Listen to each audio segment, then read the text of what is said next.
I think you all must have read it somewhere, that you need process over outcome. But GMAT made me live this. So I had absolutely, take outcome out of your mind. Just, have it in the beginning of your journey to map out where you want to reach. But then ask people around, ask who have done this journey, ask the process, what's the best process, and then just be at the process.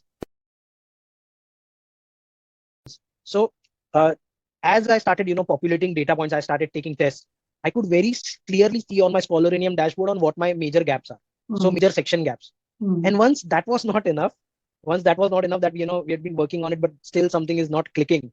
I think my mentors came in and, helped me show how every chapter wise and, multiple sections within a section, how I can find my gaps there on what's holding my score back.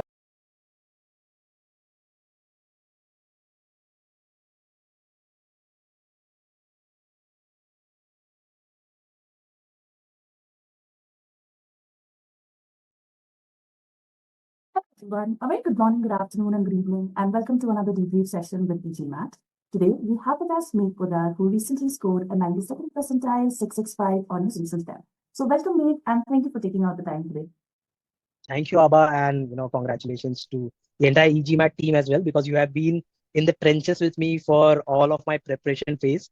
And I think you among all other mentors also have seen a lot of my tantrums and a lot of my panicky phase, and you have helped me directed positively directed me through those phases. Right. So yeah, a lot of credit goes to e-GMAT. I mean, it took an army for me to achieve this. There had been so we'll get to that later, but yes. We'll surely discuss that. And I think it was a pleasure working with you and being part of this journey because, like you said, we have all seen your ups and downs. And now when you have your score that you really wanted to achieve, it makes us all so proud of you. Now, taking this a step back, Megh, like when you initially started your GMAT prep, I'm sure you had something in your mind that, this is what I want to do, this is how I want to structure my prep. So why don't we take a step back and start from the very beginning? How did this journey start initially and then transpire slowly into the score that we have to do? Okay. So, it actually, journey for, trying for one of the best MBA schools started as early as I was in 10th standard, after the boards when we sat down, had a family meeting and decided what you want to do in life. So we charted a rough territory of, let's take, my father's also saying, let's take an engineering route and then, go for management studies. And that's a very, tried and tested path. And we said, okay, and so that's an outline and we'll try and reevaluate it at every step.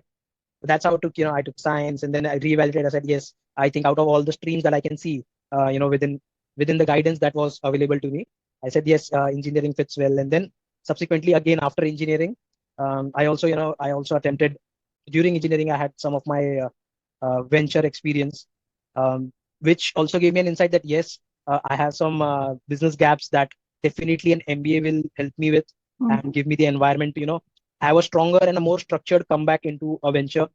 And same with corporate. So even in corporate, I felt, there are certain sectors that can help me, that will be really, so there is a journey without an MBA and that will be really shortened with a very good MBA. Right. So then to, get into one of the best MBA schools, I sought out, GMAT as a suitable exam for me. And then I reached out to, few of the alums, few of the people who have done from flagship MBA programs.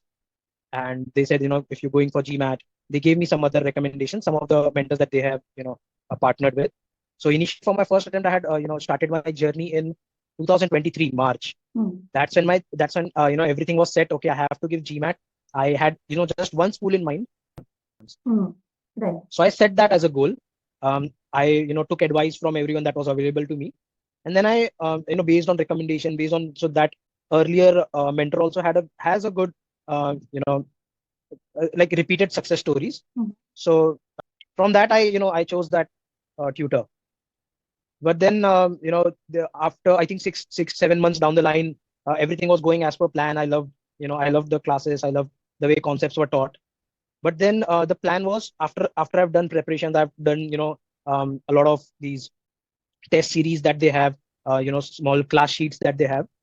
Then there was a time that for 2 weeks straight, the plan was to give mocks for 2 weeks, like every day or, every alternate day, and book the exam at the end of 2 week period. So everything was on plan. I had, my preparation according to that tutor was on point. For that 2 week also, I had taken my leave and my company had been very supportive. So I got that leave also approved. So everything was in place. Mhm. But then during that week, I hit a plateau for the first time. So I was not taking mocks before. I had no checking points in between. Right. And suddenly, so I gave first mock. I understood, okay, I need to, get used to the time pressure and get used to the entire thing being done in the set period of time. So this was during Classic Edition. Mhm. Focus Edition had not came in yet. Started, yeah. So it started with Classic. It started with GMAT Classic. So after like 1 week of mocks, I think 4 or 5 mocks, my score plateaued and it plateaued at 640. And I was like, this is way lower than what I have targeted. Right. And what do? I reached out to that mentor, and that mentor had, no further inputs on it. He said, if you Mhm. have followed everything, maybe this is the best that you get. I was not ready to accept it. It definitely dipped my morale. Mhm. And I think at the same time, I reached out to e-GMAT as well that, something like this has happened. How do I do it in, 3 to 4 days? How do I break this plateau? And of course, um, I think there were, I don't remember the names, but it's because there had been so many mentors from e-GMAT itself. I think I worked with everyone. Yeah. So they said, they gave me practical expectations that, and I also knew that within 4 days, no new Yes. team can come in and help me. Mhm. And but again, that was very important because I had a very low morale at that point because my exam was booked and I was not ready and I could Mhm. see it. Yeah. So, but at that time, having e-GMAT's positive input helped me, go through that attempt. I attempted it did not go as planned, and but then I was ready. Okay, maybe I did not. Maybe there were few gaps, like there was sentence correction, so I was not able to get my way around it. So I Yeah. was able to do everything else. My Quant was strong. My other elements of verbal were strong, but sentence correction somehow did not, click. Mhm. So yeah, that's when e-GMAT came in. So that Yeah. was for my second attempt onwards. Right. And now for Classic, so I was preparing for GMAT Classic at that time, and then the news came in that Classic is expiring in next year Jan. Yeah. So that Right. just Right. few Right. months after Classic is going to expire. Right. So I had that deadline as well in my mind, and that's when we started preparing with e-GMAT. But even after months, there were some modules and there were some these blind spots that we have figured out, and I was not able to push through them. Mhm. And still, I said I was very adamant that I have to take an attempt Yep. and hope for a miracle. While e-GMAT was very clear based on my stat that I was not ready for the exam. But Mhm. again, as GMAT Classic was expiring, Yeah. I did not want to lose my Prep so chances with far, and you just want to give prep it a so try. Yeah. because GMAT Focus again was very new at that. We Right. didn't know what score benchmarks are going to translate, how schools are going to react to the new Focus Edition.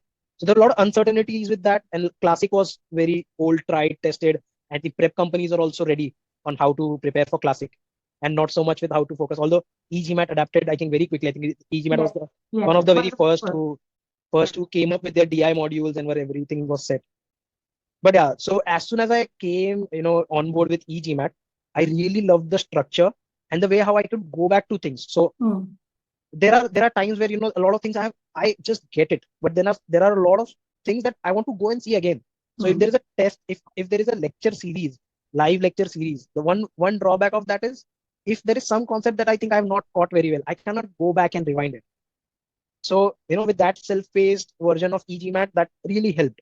Mm-hmm. There were time to time live sessions as well. Right. But that I absolutely love the platform because I could see everything. Everything was there on my screen. Everything was there on dashboard. Of course, take some time to get used to how to best use e-GMAT because I think it has evolved tremendously since the time I joined Right. Right. and what it is today. Right.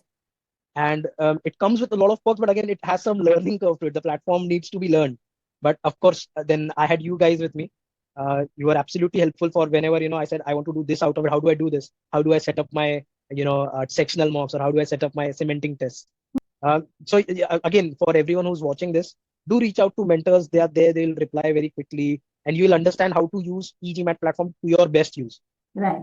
Right. Now, one thing I want to ask, because you have been on the platform for some time now, right? Mm. And the most important feature that we really leverage in one student's journey is the analytics. Because every small detail that you take on the platform, from your quizzes to your sectionals to everything, is at a point, it's completely data driven, it's completely monitored, right? So how did you go about using the analytics on the platform? How did you make sure that you are able to, personalize it in your plans or your improvement journey?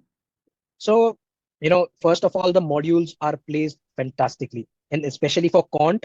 Like, even now that I wanted to revise, I had very short time on my hand and I wanted to go back. I knew what modules and where I'll find it. And plus, in fact, adding on to the Quant module, um, I'll come back to analytics, but I want to just, Yes. touch. So the Quant modules, the best thing is the questions that you have, the type of questions. So every type of question that you might face, every twisted question that you might face on GMAT is presented there. So like if I wanted to revise absolute values, there were all kind of twists and turns that I could see, and I had sample questions of them in the module itself. Apart from the mixed bag that I'll get in the Scholarium. Right. So I absolutely loved that, and I think that's one of the best that I've seen. I've changed prep through different Right. mentors during this journey. I Yes. think that's one of the best platforms you can have for your GMAT prep.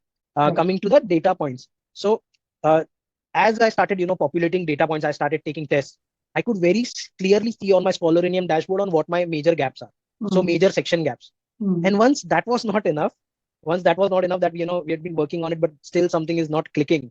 I think my mentor came in and helped me show how every chapter wise and multiple sections within a subsection, how I Right. can find my gaps there on Right. what's holding my score back. So of course that you can do that with the help of your error log that you'll maintain on your Excel the best, because you can add learnings after it, that this certain formula did not click to me, or this certain approach was a better approach for weighted averages. So if you can highlight those in your error log, nothing like it.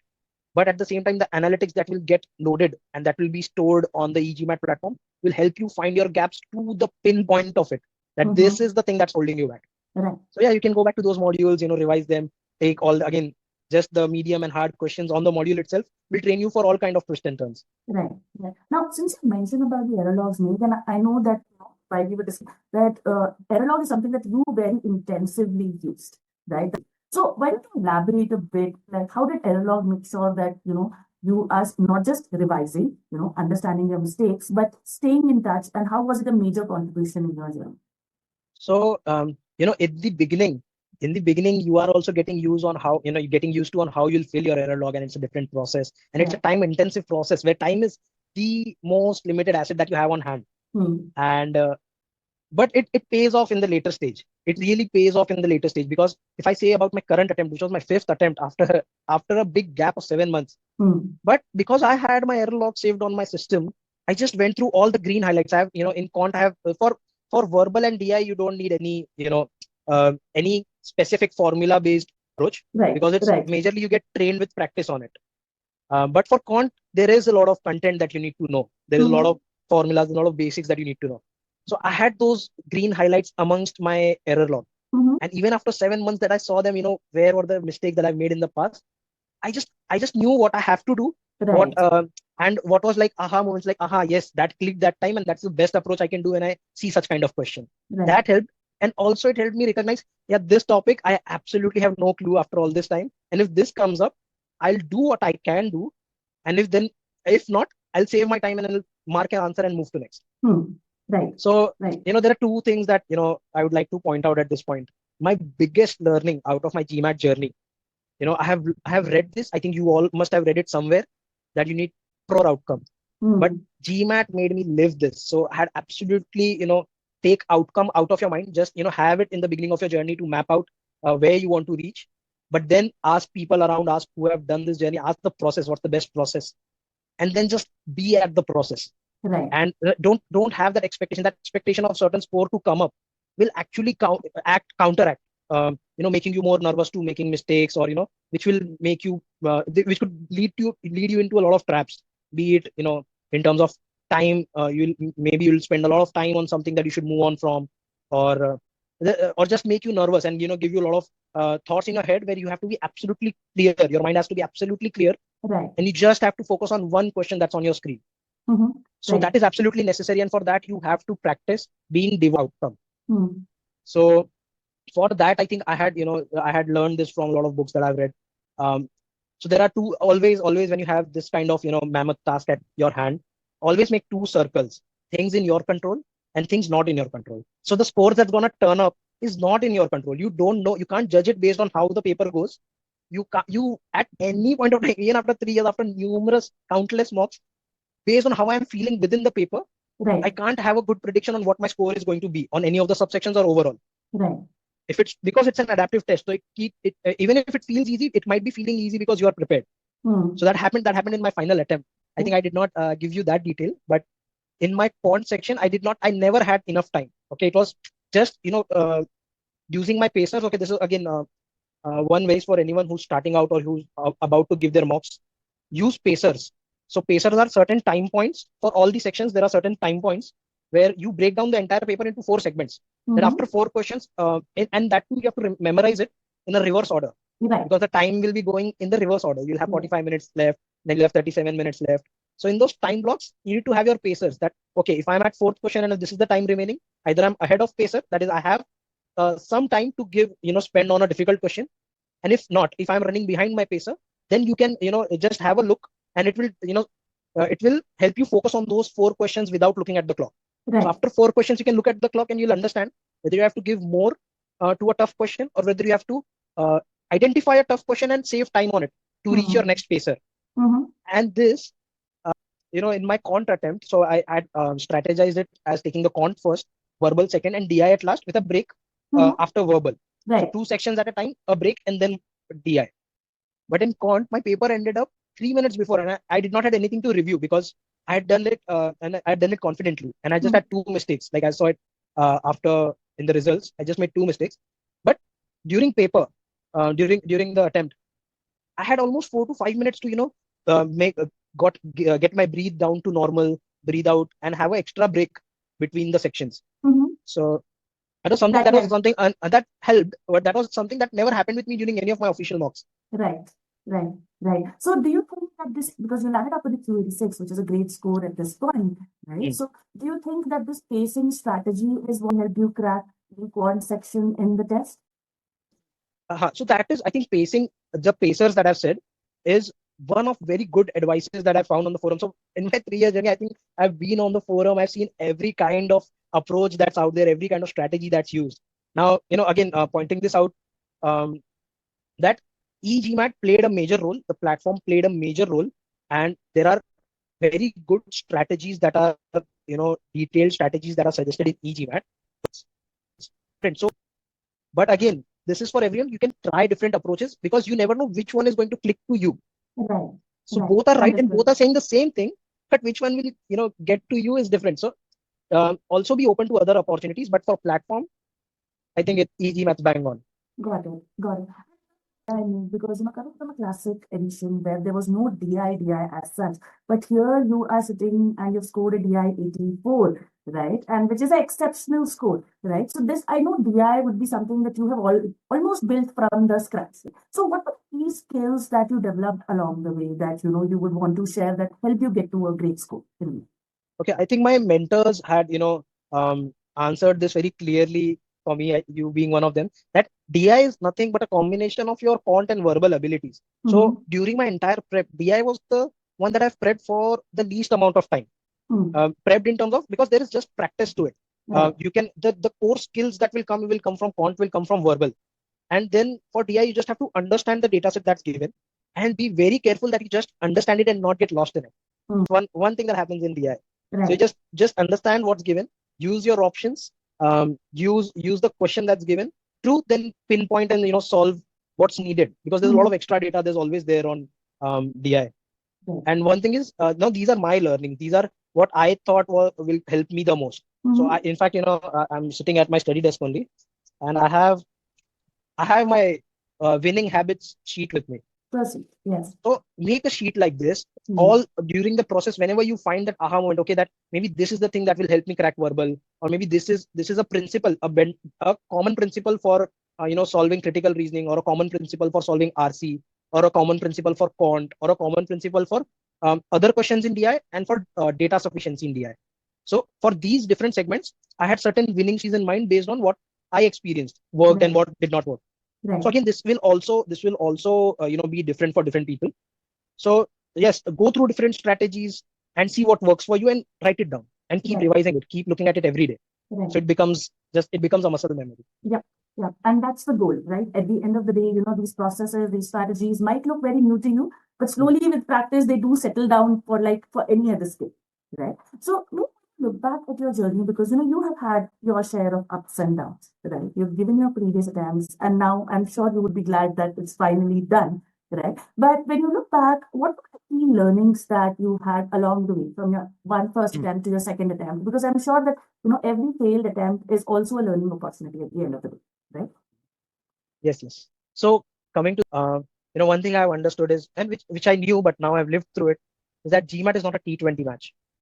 Answering it in cricket terms, it's a test match. You have to stay at it, and it will give you opportunities. So other than from other exams, compared to other exams, GMAT gives you an opportunity to take the exam whenever you're ready, and up to 8 attempts. So now, why am I stressing on up to 8 attempts? Is because from the beginning of my prep, all the forums and all the alums that I talked to had given me a mental bandwidth of 3 attempts. That it might not happen in first attempt. We also gave 2 attempts, maybe 3 attempts. So that prepped me for up to 3 attempts. But then fourth attempt was again stepping out of that boundary, and what I actually scored was on my fifth attempt. So you never know. So you control what's controllable and be your attempts if your first attempt does not go very well. Mm-hmm. Because being at this process for so long, I have done everything that was in my control. So from discipline point of view, from consistency point of view, from giving my I was also working at the same time. So giving my company pre-notice, giving my team pre-notice that I won't be available, and also I got support from them. That's a big thing that I would like to point out. Yeah. I think I already mentioned it took an army for me to achieve this, which was a lot of family support from the entire family, parents shielding me from all other family obligations, saying he's busy, he won't be here, he's busy prepping. And even they got even they were tested to limits, because for years, for like a year and a second year and a third year, they were saying the same thing, that he's still prepping. So getting all the kind of peer pressure from how much he's preparing for one exam. Or in fact, my friends, I would like to shout out to my friends also, because they had also been missing me on a lot of things that we Occasions. Right. usually do. Right. So even they were very patient, that okay, we understand that you are doing something very important for yourself, and that's why you're cut off. And there's one thing that I would like to say about time, that time is a very magical thing. So when I took some break after 3 attempts, when I took some break, um, I was very surprised that I had no time in the morning. The only thing that I could manage was my office, and then maybe a thing or two. And I wondered that, in my preparation phase for my last 3 attempts, how did I consistently find time in the morning and took out 2 hours, 3 hours to study? Right. So time is a magical thing. Once you put your mind to it, once you put discipline to it, you'll have plenty of it. And if you have nothing in the target, you have no time. So you have to be very accountable on where your time goes, and you have to clear all the distractions of your plate. There's always the time is a magical thing. You will find it if you ration for it, and if you put your mind to it. So you'll find time, even with preps. And I would say do it better than me, because I had left a lot of things for GMAT. So I had a lot of passions, a lot of activities that I get involved in. But then I accounted for all of my time spent, and then I said okay, and then prioritize. So I left things off my plate, cleared my plate, and had complete focus on GMAT. Now, from my first attempt, I realized maybe I needed a change of mentor. So that might happen with you, for any of the reasons. Now again, the mentor that I left was not a bad one. So he has a lot of success, but he was not, maybe he was not right for me. So that might happen with you. So be open to experimentation. So that's what happened. That's what I learned in my first attempt, that maybe I need a different mentor, maybe I need a different platform. So I mixed that with my e-GMAT platform preps, and that improved. And so that improved, and I knew I wasn't ready, and I was still stuck at one of the sections, which was then absolutely removed from the Focus Edition, which was a breather for me. But then I did that. Then I got to know, okay, maybe the thing that I was stuck on so much, wrong attempts in that does not affect your score as much as wrong attempts in a second aspect of it. Like if you take verbal only, if you make a few mistakes in CR, that's not going to affect your score as much as even 1 or 2 mistakes on your RC. So they are not equally weighted. So that also came in later when I was giving, I think, second, yeah, I think on my second attempt, when there was also someone alongside who came in the center at the same time, also appearing for GMAT, and got out with a 750. I was like, what different did you do? Then they suggested that, see, these are not, if you have done so much prep, but you don't need to, focus give the same weightage to every section because there are different sections that will affect your score. Right. So my classic edition, again, I was, I was on a bit of time crunch because it was expiring in Jan. So I planned my 2 attempts in a bit of hurried fashion in Jan, and I ended up with a 680. And I thought that was where I was stuck because I took some break. I took a month or two of break because I had been on, back to back mentor change and everything, and I had my laptop even, one of the family trips that was planned. So I had my laptop on there. I was with Netpack and, doing my 2 hours, stealing my 2 hours among all the happening things that were happening on a Tuesday. So I did that, and and I was still stuck at 680. And that's when we said, okay, now that's when I decided now we'll focus on the Focus Edition from fresh. And this time around, I will only book my exam once my mentors, give me a thumbs up that you're ready. Because both the times I'd revolted and I went out and I gave my exams. So this time I was at it. There were some deadlines. There were coming. The deadlines missed in 2024. But I was very clear that this time I'll attend only when I have it on my mocks.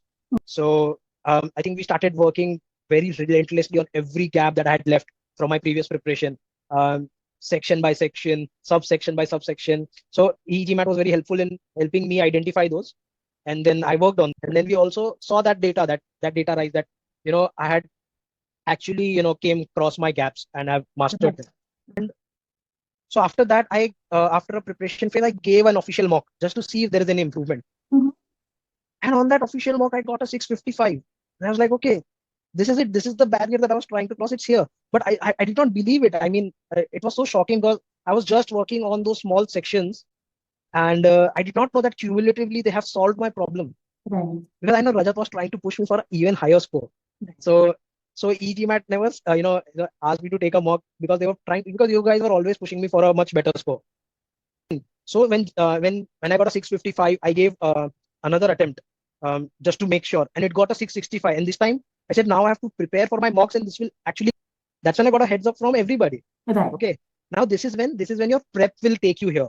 Now once your prep takes you here, the magic is still pending.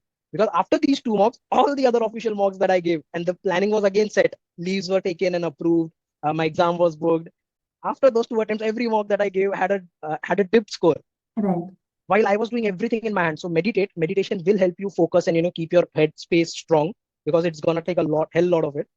But even after that, even after giving 100%, my mocks dipped, and right before 2 days before my exam, I saw an official mock score which was in the 590s or something.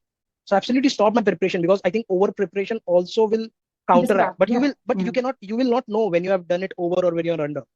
So keep giving your best. Surround yourself, have a positive surrounding, because this is a long fight and everyone on this. Don't doubt yourself. And yeah, I think yes. So there is going to be a long periods of plateau where nothing will happen. You are giving consistent efforts, but nothing will happen, and then everything will happen all of a sudden. Right. Just So like that it happened for you. just like it happened for me. So even after giving my 100%, working on everything that I found, I got a 615 on my fourth attempt, which was again, about 80 percentile. And I was like, all this preparation and nothing changed. How is it possible? Right. But it had changed in the background. Yes. I accepted the fact that maybe I'll go ahead with, this score and apply to whatever best schools I can get. Right. Someone said, there were a lot of people who were saying, ki, ho jata hai, please go take one more attempt. And I followed. And I took my mother with me. So that was one discussion that I was having with my mom, that I have done everything. I don't have any new, weapon to, or any new improvements I can hope anything in this. Right. That if you want something new, I'll come along. So I said, there's no point. You'll be sitting 3 hours outside for nothing. And she said, no, I'll come. Let's make this a new thing. Right. And that gave me some motivation that, that I have something new this time, a lucky charm. And maybe that worked. Maybe something else worked, but with very, very less preparation. So after 6 months of gap, with only 3 months of prep, 3 days of prep, 2 mocks, I got a 50%, 50-point improvement. But I think it was long due. It was there in the, maybe because of that. So something works out. So we keep at it. Was always there. I think you were, in a fourth attempt itself, you were ready. But sometimes, test day factors, other things do not. But I think what's meant to be does finally happen. So it's good that, you had your mums backing you up and sitting there and holding the fort for you and supporting you. Because, sometimes in this journey, it's not just about ability, but it's about, mentally also staying there, staying strong. So your journey has been truly an inspiration. And on that note, I would really like to thank you for taking out the time today and sharing these great insights right? And we wish you all the best from the entire GMAT team for Thank your you. next steps and applications, and Thank you so keeping our much. fingers crossed that we'll hear an exit news soon from you. Yeah. Thank you. Thank you. Hoping for the best, and all the best to everyone who's preparing, because there were a lot of times where, these videos came in, and, a lot of people came in and helped me keep my motivations up. Right. So take all of that, keep your motivations up, and you never know, even after all your preps, it might not happen, but then it might happen. So Right. give your So true. 100% and a bit more, be focused on process, let go of the outcome.